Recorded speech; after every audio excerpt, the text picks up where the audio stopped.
जोहार नमस्कार। झारखंड समेत देश दुनिया की तमाम बड़ी खबरों में से कुछ प्रमुख खबरों पर आइए नजर डालते हैं।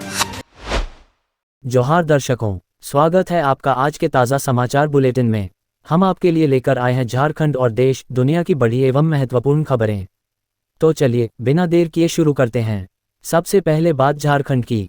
झारखंड में लगातार मौसम बदलने के बीच राजधानी रांची, मेदिनीनगर और जमशेदपुर भीषण गर्मी की चपेट में हैं, जहां तापमान में लगातार बढ़ोतरी दर्ज की जा रही है। मौसम विभाग ने पलामू, गढ़वा, चतरा और लातेहार में 21 से 23 मई तक लू चलने की संभावना जताई है, जबकि रांची सहित अन्य जिलों में दोपहर बाद बादल छाने और बारिश के आसार हैं।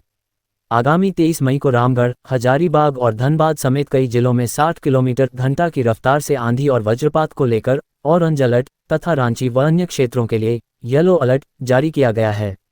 झारखंड में ऑपरेशन नवजीवन के तहत 27 नक्सलियों ने डीजीपी तदाशा मिश्रा के सामने 16 हथियारों के साथ आत्मसमर्पण किया, जिन्हें सरेंडर पॉलिसी के तहत इनाम की राशि दी जा रही है। इस सरेंडर को सुरक्षा बलों के लिए बड़ी सफलता माना जा रहा है, जिससे मनकी फॉरेस्ट में घिरे 1 करोड़ के इनामी माओवादी मिसिर बेसरा और असीम मंडल के किले में बड़ी सेंध लगी है। आत्मसमर्पण करने वाले मुख्य नक्सलियों में गादी मुंडा, नागेंद्र मुंडा, रेखा मुंडा और सागन आंगारिया शामिल हैं, जिन पर 5-5 लाख रुपये का इनाम था और कई आपराधिक मामले दर्ज हैं। सरायकेला खरसावां के टुनियाबाड़ी में गर्मी के बीच सभी 10 चापाकल और दोनों जल मीनार खराब होने से पेयजल समस्या गंभीर हो गई है, जिससे ग्रामीणों को नदी किनारे चूहा और पुराने कुओं पर निर्भर होना पड़ रहा है। सरकारी पोर्टल के दावों के विपरीत खरसावां जलापूर्ति योजना के रखरखाव के अभाव में पिछले 10 वर्षों से ग्रामीणों के घरों तक पाइपलाइन से पानी नहीं पहुंच पा रहा है। जमशेदपुर में पिछले 4 दिनों में तापमान 8 डिग्री बढ़कर 41.8 डिग्री सेल्सियस तक पहुंच गया है, जिससे भीषण गर्मी और तीव्र लू के कारण आम जनजीवन पूरी तरह अस्त व्यस्त है। हालांकि मौसम विभाग ने राहत की उम्मीद जताते हुए 24 मई तक येलो अलर्ट जारी किया है, जिसके तहत शाम के समय 40 से 50 किलोमीटर प्रति घंटे की रफ्तार से तेज आंधी, वज्रपात और बारिश होने की आशंका है। दुमका जिले के काठीकुंड प्रखंड के बड़ा धनिया पहाड़ी गांव के नदी टोला में पीने के पानी की गंभीर समस्या बनी हुई है। यहां के करीब 40 से अधिक घटवाल परिवार अपनी दैनिक जरूरतों और प्यास बुझाने के लिए नदी किनारे चूहा बनाकर पानी का इस्तेमाल करने को मजबूर हैं। गांव में लगाई गई जलमीनार और पाइपलाइन योजना शुरू होने के कुछ ही दिनों बाद बंद हो गई, जिससे सरकारी व्यवस्था पूरी तरह फेल नजर आ रही है। दुमका के काठीकुंड प्रखंड में करोड़ों रुपये की लागत से बने सरकारी अधिकारी और कर्मी आवास खाली रहने के कारण वीरान और झाड़ियों से घिरे पड़े हैं, जबकि दूसरी ओर गरीब आवास योजना के लाभुक पक्के मकान के लिए तरस रहे हैं। शहरजुड़ी गांव की आदिवासी महिला बहामुनी टुडू का मकान पहली किस्त के बाद आधार कार्ड में तकनीकी त्रुटि के कारण दूसरी किस्त न मिलने से पिछले 9 महीनों से अधूरा पड़ा है। स्थानीय विधायक आलोक कुमार सोरेन और ग्रामीणों ने इस व्यवस्था पर सवाल उठाते हुए जिला प्रशासन से अधूरे आवासों का भुगतान जल्द करने तथा खाली पड़े सरकारी क्वार्टरों के उपयोग को सुनिश्चित करने की मांग की है। धनबाद के केशलपुर में मुखिया प्रेमलता कुमारी के नेतृत्व में ग्रामीणों ने अवैध कोयला खनन के खिलाफ मोर्चा खोलते हुए अवैध मुहानों पर धावा बोल दिया, जहां भारी मात्रा में कोयला जमा किया गया था। इस कार्रवाई से बौखलाए कोयला कारोबारियों ने दहशत फैलाने के लिए बमबाजी की, जिसके विरोध में आक्रोशित ग्रामीणों ने मजदूरों को ढोने वाले ऑटो में तोड़फोड़ की। भू धसान के खतरे से डरे ग्रामीणों की रामकनाली ओपी पुलिस के साथ तीखी बहस हुई, जिसके बाद पुलिस ने लिखित शिकायत के आधार पर अवैध उत्खनन पर रोक लगा दी। धनबाद से आईसीबीआई की टीम ने गिरिडीह के सेंट्रल जीएसटी कार्यालय में छापेमारी कर सुपरिटेंडेंट बुदेश्वर सुंडी और इंस्पेक्टर बिरजू कुमार को एक शिकायतकर्ता से रिश्वत लेते रंगे हाथ गिरफ्तार कर लिया। ये कार्रवाई राजू अंसारी की शिकायत पर की गई, जिन्हें 95 लाख रुपए के जीएसटी टैक्स नोटिस मामले को सेटल करने के एवज में अधिकारियों द्वारा सीए के साथ मिलकर घूस देने के लिए परेशान किया जा रहा था। दिल्ली के लाल किला मैदान में जनजाति सुरक्षा मंच द्वारा आयोजित जनजाति सांस्कृतिक समागम व गर्जना रैली में केंद्रीय गृहमंत्री अमित शाह मुख्य अतिथि के रूप में शामिल होंगे, जहां मुख्य रूप से डीलिस्टिंग विषय पर चर्चा होगी। इस महासमागम में भाग लेने के लिए झारखंड से लगभग 4500 आदिवासी प्रतिनिधि 22 मई को विशेष ट्रेनों से पारंपरिक वाद्य यंत्रों के साथ दिल्ली के लिए रवाना होंगे। दूसरी ओर झारखंड की पूर्व मंत्री गीताश्री उरांव सहित दर्जनों आदिवासी संगठनों और प्रमुख चेहरों ने डीलिस्टिंग को विभाजनकारी बताते हुए इस कार्यक्रम के पूर्ण बहिष्कार की घोषणा की है। गुमला के सीएम एक्सीलेंस स्कूल से 8वीं कक्षा के 2 छात्र संत कबीर उरांव और निखिल उरांव 2 विषयों की क्लास करने के बाद चुपके से स्कूल ड्रेस बदलकर रहस्यमय ढंग से गायब हो गए। इस घटना से स्कूल की सुरक्षा व्यवस्था और प्रबंधन की लापरवाही पर गंभीर सवाल खड़े हो गए हैं, क्योंकि प्राचार्य ने कथित तौर पर परिजनों को तुरंत थाने जाने से रोककर अपने स्तर पर खोजने की सलाह दी थी। मामले के 3 दिन बाद 20 मई की देर रात परिजनों ने थाने में लिखित शिकायत दर्ज कराई, जिसके बाद पुलिस मामला दर्ज कर दोनों छात्रों की तलाश में जुट गई है। चास प्रखंड के नव प्राथमिक विद्यालय डोमटोला कुराचास 2 में पिछले 20 वर्षों से बिजली की सुविधा नहीं थी, जिसके लिए पूर्व में कई बार आवेदन और प्रस्ताव भेजे जा चुके थे। प्रधानाध्यापक विश्वजीत घड़ियाल द्वारा धनबाद सांसद को इस समस्या की जानकारी दिए जाने और सांसद की पहल के बाद बिजली विभाग ने स्कूल में कनेक्शन के लिए खंभे गिरा दिए हैं। विद्यालय में पहले से ही वायरिंग और पंखे लगे हुए हैं, जहां वर्तमान में 2 शिक्षकों की देखरेख में कक्षा 1 से 5 तक के 24 छात्र पढ़ाई कर रहे हैं। पश्चिमी सिंहभूम जिले में उत्पाद विभाग द्वारा 16 से 20 मई तक चलाए गए विशेष अभियान के तहत कुल 9 प्राथमिकी दर्ज की गईं, जिसमें 4 आरोपियों को गिरफ्तार किया गया तथा 5 फरार लोगों पर मामला दर्ज हुआ। इस कार्रवाई के दौरान गोवा, मंझारी और चक्रधरपुर से भारी मात्रा में विदेशी शराब व बियर बरामद की गई, जबकि झींकपानी के गुड़ा ग्राम में अवैध चुलाई शराब की 4 भट्टियों को ध्वस्त कर 1500 किलोग्राम जावा महुआ नष्ट किया गया।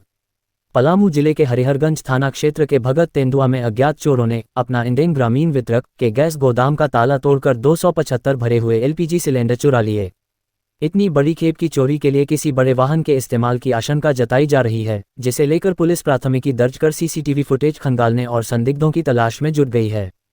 धनबाद के लोयाबाद थाना क्षेत्र के बानसेजोड़ा में अवैध कोयला कारोबार की शिकायत को लेकर आजसू और राम रहीम सेना के समर्थकों के बीच जमकर गोलीबारी और मारपीट हुई, जिसमें एक बुजुर्ग को गोली लगी और कई लोग घायल हो गए। इस घटना के बाद घायल आजसू नेता हीरालाल महतो को जब इलाज के लिए SNMMCH अस्पताल लाया गया तो उनके समर्थकों ने पुलिस के साथ हाथापाई की और इसी हंगामे का फायदा उठाकर वह बाइक से फरार हो गया। रातू थाना क्षेत्र के आनंद नगर झीरी कमरे में निशा देवी ने पड़ोस के मंजर, राजा, ऋषि सहित अन्य युवकों पर घर में घुसकर पति राजेश शाह और उनके दोस्त के साथ मारपीट, लूटपाट और छेड़खानी करने का आरोप लगाते हुए लिखित शिकायत दर्ज कराई है। पीड़िता के अनुसार युवकों ने नशे का विरोध करने पर पिस्तौल और छुरा दिखाकर जान से मारने की धमकी दी तथा घर से गहने, नकदी समेत सीसीटीवी का DVR लूट ले गए, जिसकी पुलिस जांच कर रही है। अब देखिए राष्ट्रीय एवं अंतर्राष्ट्रीय सुर्खियां। भारत ने इबोला से प्रभावित और हाई रिस्क वाले अफ्रीकी देशों जैसे कांगो, युगांडा और दक्षिण सूडान से आने वाले यात्रियों के लिए हेल्थ एडवाइजरी जारी कर इमिग्रेशन से पहले एयरपोर्ट स्वास्थ्य अधिकारियों को सूचित करने का निर्देश दिया है। दिल्ली एयरपोर्ट पर जारी इस एडवाइजरी में यात्रियों को बुखार, कमजोरी, उल्टी और खून निकलने जैसे लक्षणों के प्रति सावधान रहने और तुरंत जानकारी देने की सलाह दी गई है। विश्व स्वास्थ्य संगठन WHO के अनुसार कांगो में अब तक 134 संदिग्ध मौतें हो चुकी हैं और बुंडीबुग्यो वेरिएंट के लिए कोई स्वीकृत दवा या टीका न होने के कारण संक्रमण को रोकना चुनौतीपूर्ण बना हुआ है। पुलवामा हमले का मास्टरमाइंड और आतंकी संगठन अल बदर का कमांडर हमजा बुरहान पाकिस्तान अधिकृत कश्मीर पॉक के मुजफ्फराबाद में अज्ञात हमलावरों द्वारा मारा गया है। साल 2017 में उच्च शिक्षा के बहाने पाकिस्तान जाकर आतंकवादी बनने वाले बुरहान को मोदी सरकार ने 2022 में UAPA के तहत आतंकवादी घोषित किया था। दिल्ली में गुरुवार 21 मई को न्यूनतम तापमान 31.9 डिग्री सेल्सियस दर्ज किया गया, जिसने पिछले 14 वर्षों में मई महीने की सबसे गर्म रात का रिकॉर्ड तोड़ दिया है। मौसम विभाग IMD ने भीषण गर्मी और लू हीट वेव के चलते शहर में ऑरेंज अलर्ट जारी किया है और अगले कुछ दिनों तक तापमान 47 डिग्री सेल्सियस तक पहुंचने व तेज गर्म हवाएं चलने का अनुमान जताया है।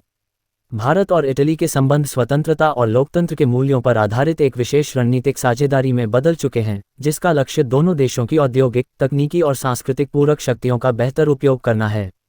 दोनों देशों ने तकनीकी नवाचार, कृत्रिम बुद्धिमत्ता, डिजिटल पब्लिक इंफ्रास्ट्रक्चर DPI, नवीकरणीय ऊर्जा और अंतरिक्ष अनुसंधान जैसे क्षेत्रों में सहयोग बढ़ाते हुए वर्ष 2029 तक द्विपक्षीय व्यापार को 20 अरब यूरो से पार ले जाने का संकल्प लिया है।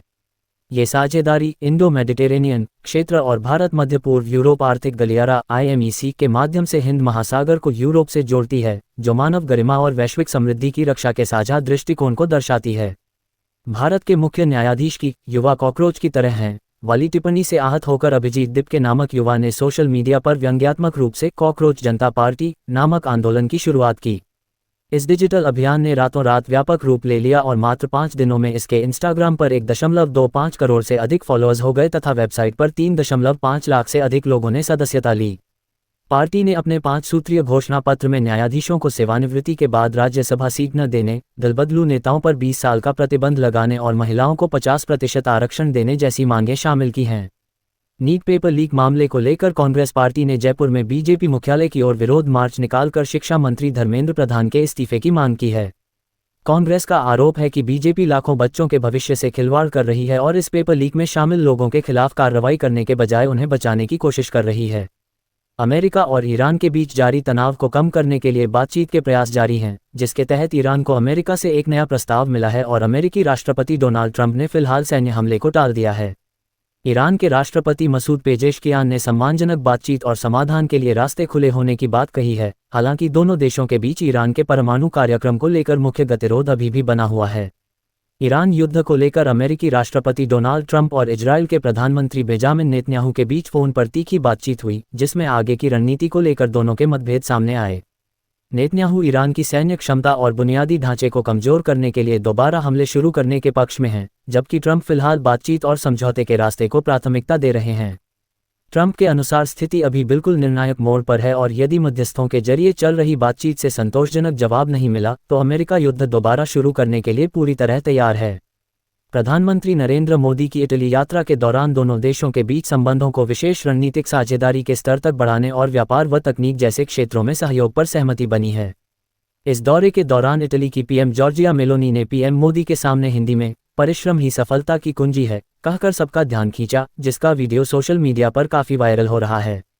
प्रधानमंत्री नरेंद्र मोदी को रोम में संयुक्त राष्ट्र के खाद्य और कृषि संगठन फाओ द्वारा प्रतिष्ठित एग्रीकोला मेडल से सम्मानित किया गया, जिसे उन्होंने अत्यंत विनम्रता के साथ भारत के किसानों, पशुपालकों और कृषि वैज्ञानिकों को समर्पित किया। इस अवसर पर पीएम मोदी ने भारतीय संस्कृति में कृषि के महत्व को रेखांकित करते हुए कहा कि भारत वर्तमान में टिकाऊ और जलवायु अनुकूल भविष्य के लिए सॉइल हेल्थ कार्ड और माइक्रो इरिगेशन जैसी तकनीकों के माध्यम से वैज्ञानिक कृषि को मिशन मोड में आगे बढ़ा रहा है।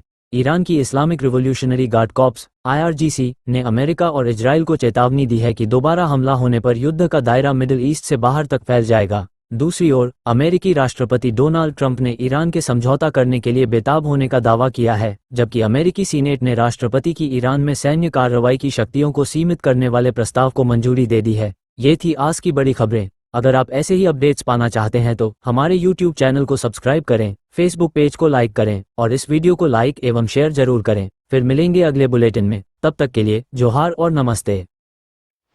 कैसी लगी आपको हमारी ये खबर, ये हमें कमेंट बॉक्स में लिखकर ज़रूर से बताएं और ऐसे ही नवीनतम ताज़ा अपडेट्स, खास खबरों से रूबरू बने रहने के लिए बने रहें हमारे संग। कैमरा के पीछे से मेरा सहयोग कर रहे अजय महतो, आनंद चौहान के साथ मैं यजत पिंटू रांची।